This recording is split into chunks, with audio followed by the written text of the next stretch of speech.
Hi, we the people. Hola, oi, guten tag, bonjour. All these other different languages. Hi.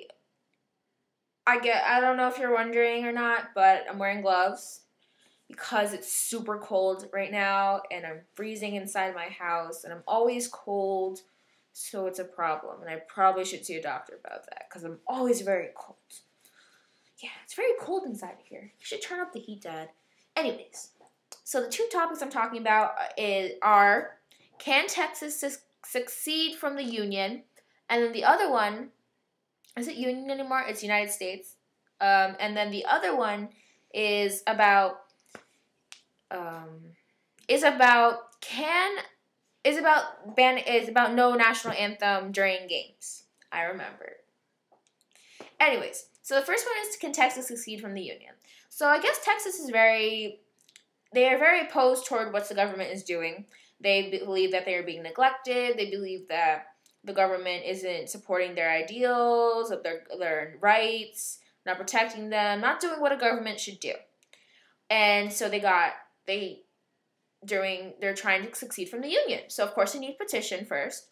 And they got 18,000, was it that? 18,000 signs? I think it was more, guys. Was it 18? It was probably 18,000. 18,000? I don't know. I had it last time. 18,000 signatures and you only need 25,000 more. Was that it? 180,000? 180,000. It's around those numbers, guys. Just imagine in my head. I'm not having a really good day today. It's an off day for me. Anyways, so they only need a very small amount of signatures until they have this reviewed by Obama. President Obama. And if you think about it, Texas is a huge state. Millions of people in there, I think. And so it's very easy for them to get this very little, like 25,000 people to sign this. Right? It's very easy. And if people are so opposed towards the government, it's just going to go like this, you know? People are just going to keep on signing it. So I guess they have every single right to do this, okay? They definitely have the right to succeed. If they're not happy with the government, then if they believe the government is not protecting their rights, then they can succeed. Why not, right? I mean, it's easier said than done, of course, to succeed. But, succeed. I think succeed. It's not succeed. But it's definitely easier said than done.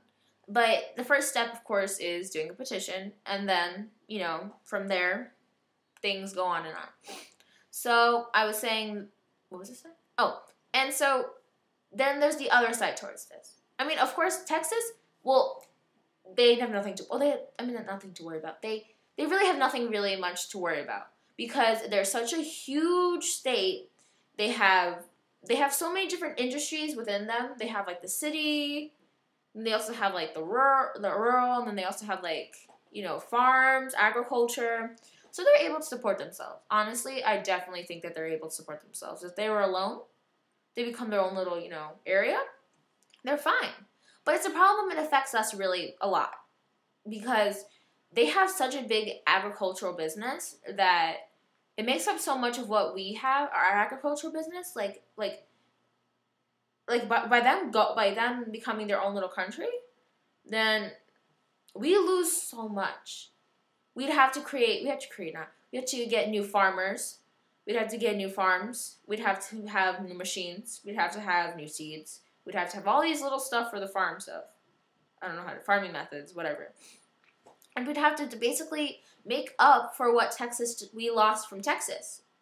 I mean, I guess we could still be friends. I mean, like, we could definitely contribute towards each other, do trade and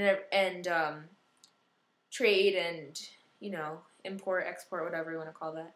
Trade, and we could still gain some of their products, but it's different because they're not part of us, part of the United. They wouldn't be part of the United States anymore. And also, if they're if they totally oppose what we do, then maybe they wouldn't even trade with us in the first place. Something to think about. But I definitely think they shouldn't secede because it would make things way too messy. Because then you have like this big, huge landmass. And sorry. They have this huge landmass thing right in the middle of our country. And this just gets messy, okay? Like, you've got to drive around it. I guess you don't drive around, you can drive through it. But it just gets messy, if you know what I'm talking about. Like, having a different country inside of your own country, it just gets messy. I don't know how they do it in the Middle East. That's very, very confusing. Because you're not the United States anymore.